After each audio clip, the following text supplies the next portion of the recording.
Ah, t'as avancé hier? Bah oui. Hein.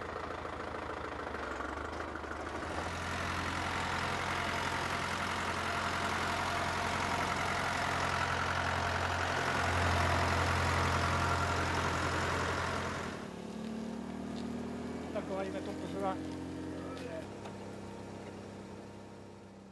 C'est une parcelle qui est en bio, tout à fait. Ce sera une macération carbonique bio. L'idée, c'était de faire cette macération carbonique pour exalter les arômes de certains cépages, notamment la Syrah, en les ramassant en grappes entières et en appliquant la technique de la macération carbonique.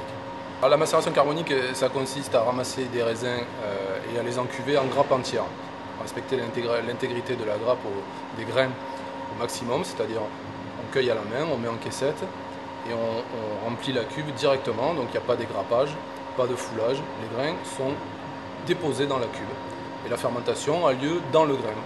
On sature la cuve en gaz carbonique pour éviter les déviations et le travail se fait directement dans le grain. Par rapport à la méthode traditionnelle, les arômes sont exacerbés, c'est-à-dire qu'on a d'autres arômes qui s'expriment par rapport à une macération traditionnelle. C'est des arômes complètement différents qu'on peut retrouver notamment sur les Beaujolais primeurs, puisque cette technique est appliquée en Beaujolais, la macération carbonique.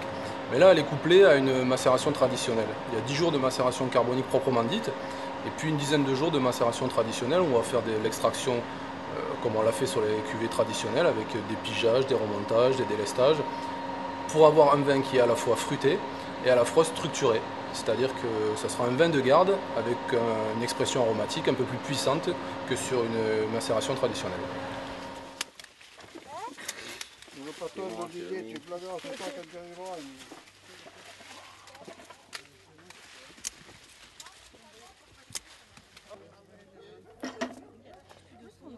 Aujourd'hui, le vignoble est conçu pour être mécanisé. Les vendanges sont mécaniques à 98%, on va dire. Alors revenir au ramassage manuel, c'est très difficile. Il faut trouver du personnel, il faut le rémunérer. C'est beaucoup plus long. Les vendanges seraient beaucoup plus longues. Alors ça peut s'appliquer au jour d'aujourd'hui que sur une fraction de la récolte, sur une petite quantité. Voilà. Le but, c'était de créer une cuvée haut de gamme, d'apporter quelque chose en plus de la gamme des vins qui sont à la disposition du caveau, à la cave de Massargatuèche, d'avoir vraiment un haut de gamme en rouge notamment.